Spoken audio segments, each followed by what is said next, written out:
फिर से जय हिंद। आज फिर हम हाजिर हैं डीपीएसपी के क्रम में आर्टिकल 48 लेकर के, यानी अनुच्छेद 48 की बात हम करेंगे।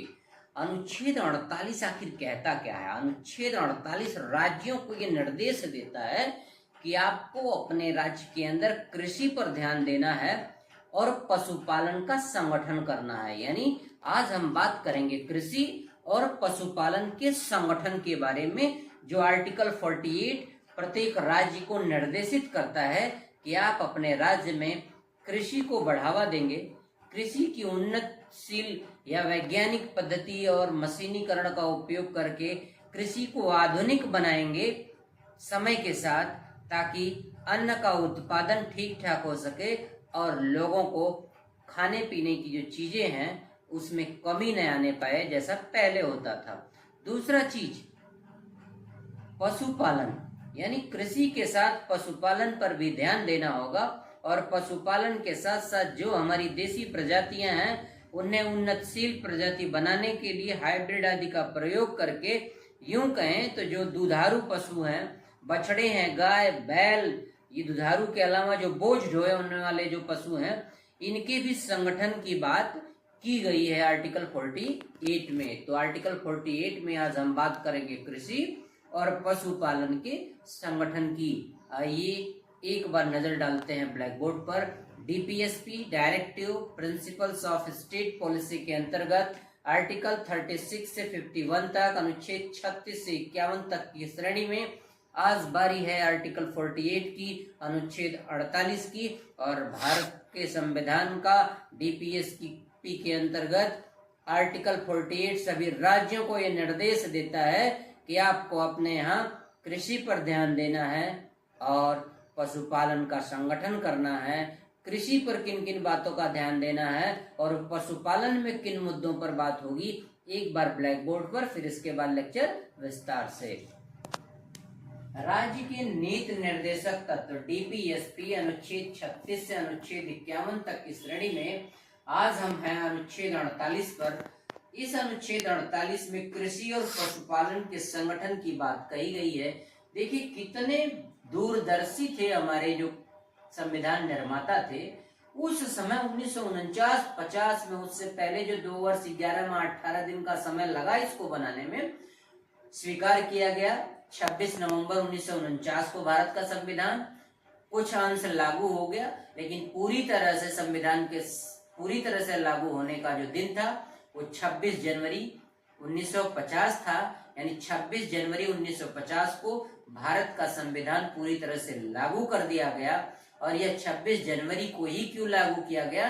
क्योंकि इससे 20 साल पहले 1930 में, 30 जनवरी 1930 में महात्मा गांधी, बाल गंगाधर तिलक, इन जैसे तमाम जो भारत के स्वतंत्रता संग्राम के जो अनुयायी, मतलब अग्रणी भूमिका निभा रहे थे, इन्होंने उस समय क्या किए, काल्पनिक रूप से पूर्ण स्वराज का सपना देखा था सांकेतिक रूप से, और वो पूरा हुआ कब जाकर के 26 जनवरी 1950 को पूरी तरह से अपना देश गणतंत्र राष्ट्र घोषित हुआ। और अपना देश रिपब्लिक भी है और डेमोक्रेटिक भी है, इस पे चर्चा कभी फिर कर लेंगे।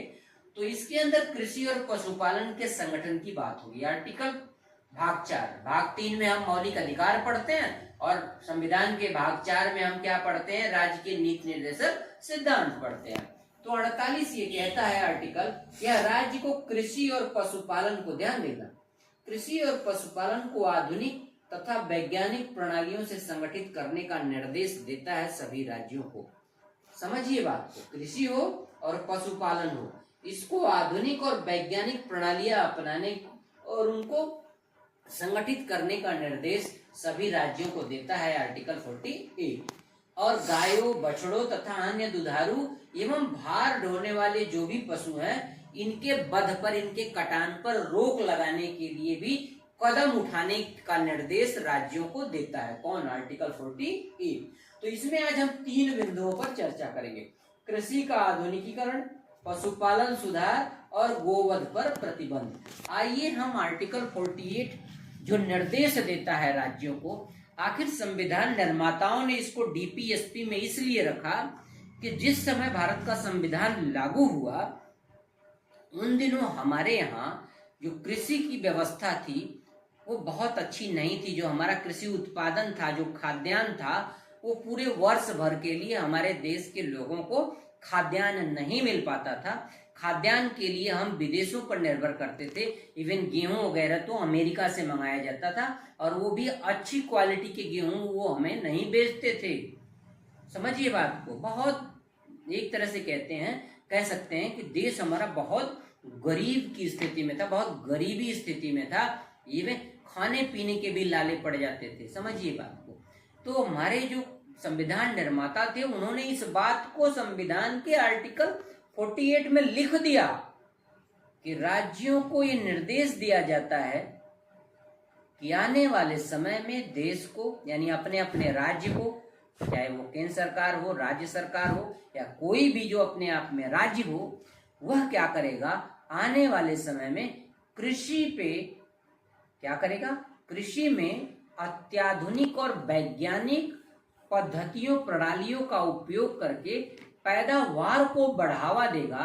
उन्नतशील बीजों का उपयोग करके अधिक पैदावार लेगा, ताकि हमारे देश के लोगों के जो खाद्यान्न संकट है वह आने वाले समय में भी ना रहे। तो कितनी दूरदर्शी बात थी उस समय, जिस समय लोग भूखमरी झेल रहे थे। इस बात को भी लिख दिया संविधान में कि आने वाले समय में राज्यों को ये निर्देश दिया जाता है, ये गाइडलाइन है राज्यों को, क्योंकि डीपीएसपी क्या है, सभी राज्यों के लिए एक गाइडलाइन है, एक गाइड बुक है। इसमें से देखो और करो।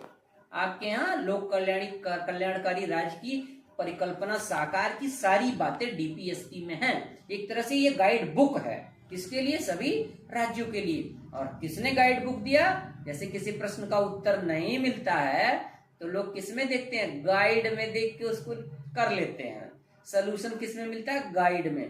तो सभी राज्यों को लोक कल्याणकारी राज्य बनाने के लिए किन किन बातों का प्रावधान करना होगा, ये सोचने की जरूरत नहीं है। सब अनुच्छेद 36 से अनुच्छेद 51 तक लिखा हुआ है ऑलरेडी। तो इस तरह से कृषि के बारे में उन्होंने लिखा।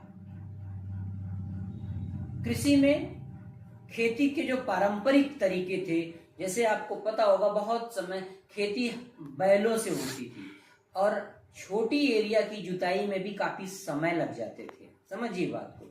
और जो ये रासायनिक खादें आज आई हैं, ये इन्हीं यूं कह सकते हैं कि आर्टिकल 48 की देन है कि रासायनिक उर्वरक, अन्य जो कृषि में उपयोग होने वाली, चाहे वो बीज हो उन्नतशील, चाहे दवाएं हो, कीटनाशक दवाएं हो, चाहे खरपतवार को नष्ट करने वाली दवाएं हो, और आज जो हम पैदावार ले रहे हैं, आज हमारी स्थिति ये है कि हम अपने खाने भर को तो अनाज पैदा भी कर रहे हैं, हम दूसरे देशों को भी अनाज क्या करते हैं, निर्यात करते हैं। अगर ये किसी का देन है तो आप समझिए सभी राज्यों की देन है। लेकिन इसमें सबसे बड़ा गाइड का काम किसने किया, आर्टिकल 48 ने किया।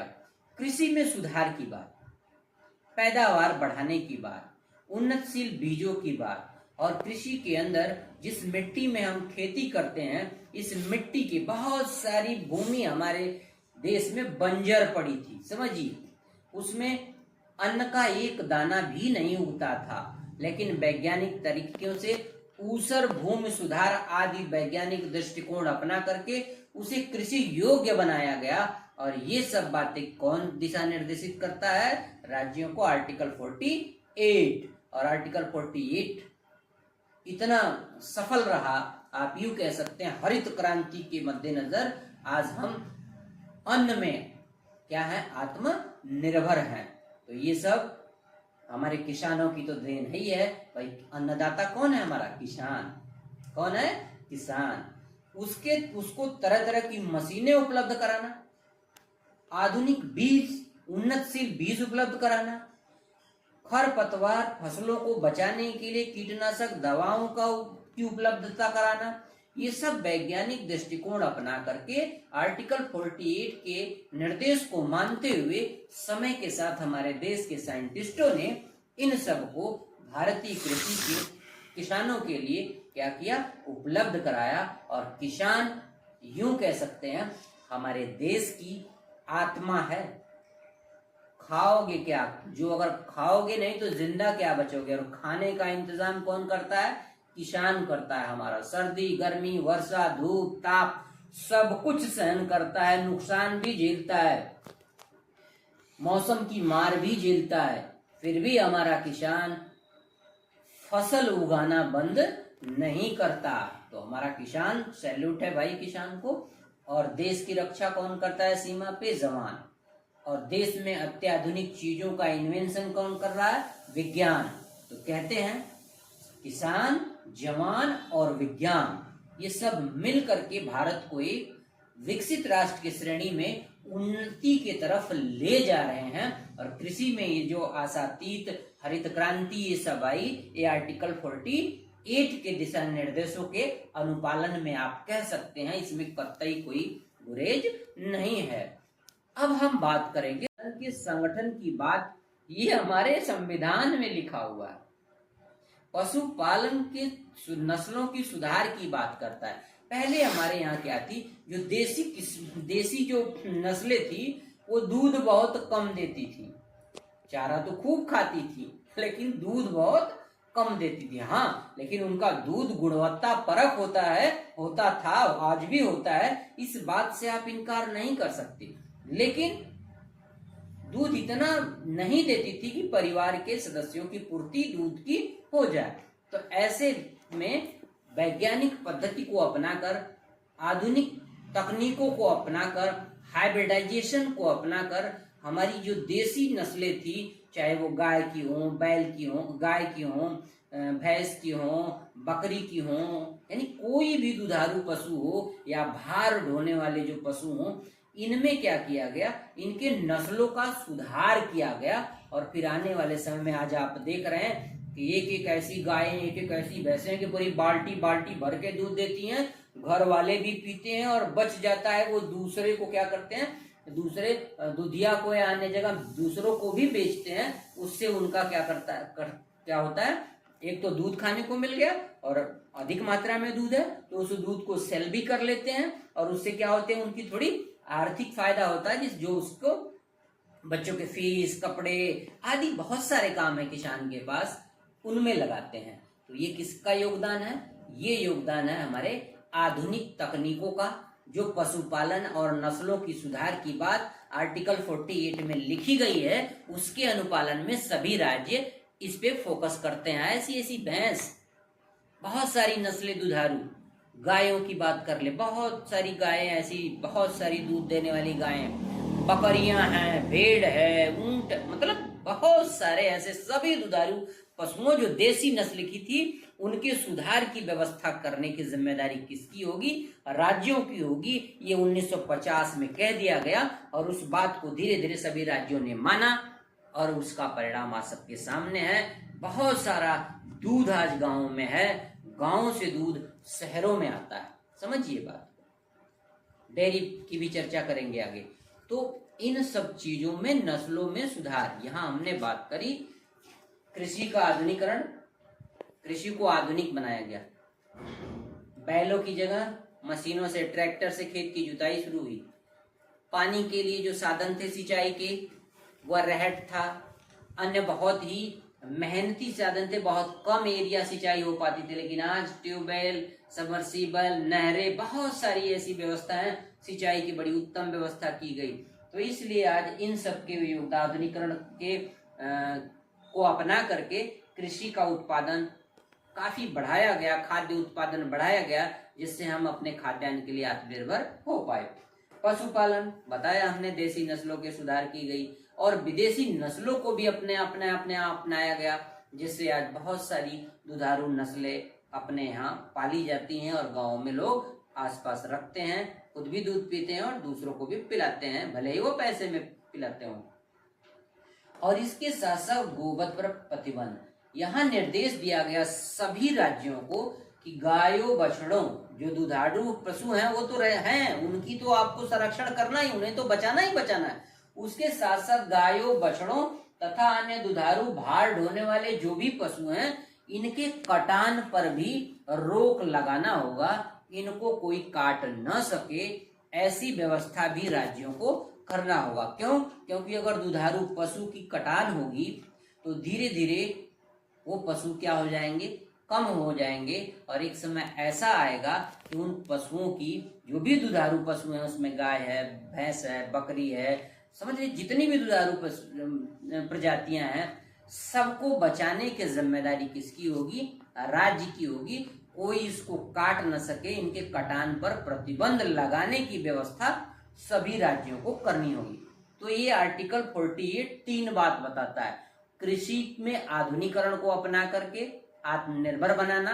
हरित क्रांति के तहत आज हम आत्मनिर्भर बन चुके हैं, और आप देखते हैं आसपास, पहले और आज में चर्चा करें अपने पूर्वजों से, पहले कैसे खेती होती थी और आज आप खुद देखें तो आपके बड़े या बुजुर्ग बताएंगे कि आज ये मशीनीकरण अब हुआ है, पहले ऐसा नहीं था। दूसरा, आपको पशुपालन, पहले के गायों, बैलों और पशुओं की चर्चा करेंगे और आज के पशुओं की चर्चा करेंगे, तो बड़े बुजुर्गों से पूछिए, फर्क आपको बिल्कुल समझ में आ जाएगा कि बहुत सारी नस्लें सुधार हुई। पशुओं के कटान पर रोक लगाने की व्यवस्था की जिम्मेदारी भी सभी राज्यों को होगी, ये आर्टिकल 48 में लिखा गया है। आइए इसके कुछ अन्य बिंदुओं पर ध्यान देते हैं। इसी के साथ इसके महत्व को देखते हुए, कृषि और पशुपालन के महत्व को देखते हुए, आर्टिकल 48 के निर्देश को देखते हुए 46वां संविधान संशोधन, 42वां संविधान संशोधन, कौन सा संविधान संशोधन? 42वां संविधान संशोधन 1976। इसमें क्या किया गया? 48 क जोड़ दिया गया। क्या जोड़ दिया गया? 48 क। इसके साथ किसको जोड़ दिया गया? कि सभी राज्यों की जिम्मेदारी है कृषि और पशुपालन। इन तीनों बातों के साथ साथ 48 क में ये जोड़ दिया गया कि सभी राज्यों की ये जिम्मेदारी होगी कि वो अपने यहाँ पर्यावरण की रक्षा करेंगे और पर्यावरण में सुधार करेंगे तथा वनों और वन में रहने वालों जीवों से संबंधित ऐसा संविधान संशोधन करके 48 क जोड़ दिया गया। इसे 48A भी कह सकते हैं। यहाँ 42वां यस्से का मतलब है संविधान संशोधन। 42वां संविधान संशोधन 1976, यानी बाद में 1976 में आर्टिकल 48 में संविधान संशोधन करके 42वां संविधान संशोधन 1976 के तहत 48A, या इसे हिंदी में 48 क कह सकते हैं, यानी ये अनुच्छेद और जोड़ दिया गया। 48 क, 48A संविधान संशोधन 42वां सन 1976। इसके तहत राज्यों को ये निर्देश दिए गए कि आप कृषि, पशुपालन, इनके वध को, कटान को रोकने के साथ साथ प्रत्येक राज्य की यह जिम्मेदारी होगी कि अपने यहाँ पर्यावरण की सुरक्षा करेगा, पेड़ लगाएगा, पेड़ों की कटाई रोकेगा, इसके साथ साथ वन लगाएगा और वन का संरक्षण करेगा, और वन में रहने वाले जो जीव हैं उनको भी लोगों के शिकार से बचाना होगा। यानी कहने का मतलब वन्य जीव संरक्षण की बात 48 क में जोड़ दी गई। कृषि था, पशुपालन था, पशुओं के उन्नत किस्मों का संगठन था, पशुओं को कटान से रोकना था, उसके साथ साथ 48 क एक संविधान संशोधन करके एक उपक्लाज और जोड़ दिया गया 48A 48 क। इसमें कहा गया कि पर्यावरण की भी जिम्मेदारी है राज्यों की, संरक्षण भी करेगा, सुधार भी करेगा। जो पहले से पर्यावरण, पेड़ पौधे, वन है, उनको क्या करेगा? संरक्षित करेगा, और सुधार मतलब और लगाएगा, वन का संरक्षण करेगा, पेड़ पौधे लगाएगा, और इसके साथ साथ वन में रहने वाले जो जीव हैं उनको भी क्या करेगा? संरक्षित करेगा, सुरक्षित करेगा, क्योंकि ये भी क्या है? राष्ट्र की संपत्ति है। तो इस बात को बाद में 1976 में जोड़ दिया गया। आगे कुछ और महत्वपूर्ण पहलू हमने लिख रखे हैं, देखिए इसकी विशेषता क्या है। गांधीवादी और आधुनिक विचारों का मिश्रण है। सबसे पहले आप देखें 48 अनुच्छेद 48 की ये खूबसूरती है कि ये गांधीवादी और आधुनिक विचारों का मिश्रण है। अब इसको आप क्लासिफाई करिए, गांधीवादी और आधुनिक विचारों का मिश्रण। आधुनिक विचारों का मिश्रण कैसे है? पारंपरिक जो खेतियां थी उनमें वैज्ञानिक दृष्टिकोण अपना करके कृषि में सुधार, ये हो गया आधुनिक और वैज्ञानिक। समझिए, जो पुराने देसी पशु थे उनमें सुधार करके वैज्ञानिक तकनीक का, संकर प्रजातियों का उपयोग करके उनकी नस्लों में सुधार करना, ये हो गया वैज्ञानिक दृष्टिकोण। अब इसमें गांधीवादी दृष्टिकोण कहां से नजर आता है? तो हम बताते हैं, सुधार की जितनी भी बातें हैं ये आधुनिकता और वैज्ञानिक दृष्टिकोण है। अच्छा, इस 48 में अब गांधीवादी क्या दृष्टिकोण है? तो हम बताए, गांधी जी का सबसे बड़ा हथियार था अहिंसा। क्या था? अहिंसा। वो कहते थे अहिंसा परमो धर्म, यानी किसी जीव के साथ हिंसा नहीं करनी चाहिए। तो जो तीसरी बात थी कि पशुओं के कटान को रोकना, दुधारू पशु हो या भार ढोने वाले पशु हो, इन सब के, चाहे जुताई करने वाले पशु हो, जैसे बैल आप ले सकते हैं, बछड़े ले सकते हैं, भैंसा ले सकते हैं, जैसे झोट्टा भी कहीं कहीं उसको कहते हैं, यानी ये सब ऊंट, इन सब भार ढोने वाले पशुओं को भी काटने से रोकने की व्यवस्था की जिम्मेदारी किसकी होगी? राज्यों की होगी। तो ये है गांधीवादी दृष्टिकोण। और गांधीवादी दृष्टिकोण दूसरे तरीके से भी ले सकते हैं कि यहाँ पे कृषि और पशुपालन की बात की गई है, तो कृषि और पशुपालन, कृषि सबसे ज्यादा कहाँ है? गांव में है। और गांव, गांधी जी का ये मत था कि भारत की आत्मा कहाँ बसती है? गांव में, खेत खलिहानों में, किसान में। तो यहाँ गांधीवादी दृष्टिकोण है पशुओं को कटने से रोकने, और दूसरा गांवों को समृद्ध बनाने में, चाहे वो खेती के रूप में हो और पशुपालन करके दूध आदि स्वस्थ स्वास्थ्य, उनके स्वास्थ्य के प्रति भी था, और उससे इनकम करने का भी क्या था? कुटीर उद्योग के रूप में भी गांवों से। तो ये है गांधीवादी दृष्टिकोण। अगला सबसे महत्वपूर्ण विशेषता देखिए, राज्यों को कानून और सुप्रीम कोर्ट। राज्यों के जो कानून हैं इनके संरक्षण में समय समय पर सुप्रीम कोर्ट ने भी अपना निर्णय दिया है कि किसी भी पशु को, दुधारू पशु को, चाहे वो भार ढोने वाला पशु हो, उसको काटना किसी भी प्रकार से कानूनी रूप से वैध नहीं है। यह समय समय पर राज्यों के कानून और सुप्रीम कोर्ट दोनों के निर्णय एक ही साथ आते हैं। इससे बल मिलता है राज्यों को पशुओं को बचाने में। समझ रहे हैं बात को? आर्थिक एवं ग्रामीण अर्थव्यवस्था, मतलब गांव में सबसे मुख्य जो पेशा है वो खेती है, और इसके साथ अगर पशुपालन जोड़ दिया गया तो ये गांव के आर्थिक स्थिति को भी मजबूत करता है। ये ग्रामीण अर्थव्यवस्था का आधार बना हुआ है। आज भी देखें, जहां भी किसान खेती कर रहा है, उससे अन्न उत्पादन कर रहा है, पेट पाल रहा है, अगर वह पशुपालन पर भी ध्यान देता है तो उसको गांव में ही क्या होता है? आर्थिक स्थिति का लाभ भी उसको पशुपालन के रूप में मिलता है। चाहे वो उसको एक दूसरे व्यापारी या किसान को बेच करके ले, चाहे उसका दूध बेच करके ले, चाहे उसका कुछ ऐसे ऐसे भेड़ आदि है उनके बाल भी बेच के पैसे कमाए जा सकते हैं। तो ये बहुत सारी व्यवस्थाएं हैं। राज्यों के साथ आर्थिक एवं ग्रामीण अर्थव्यवस्था का आधार है ये गांवों के लिए।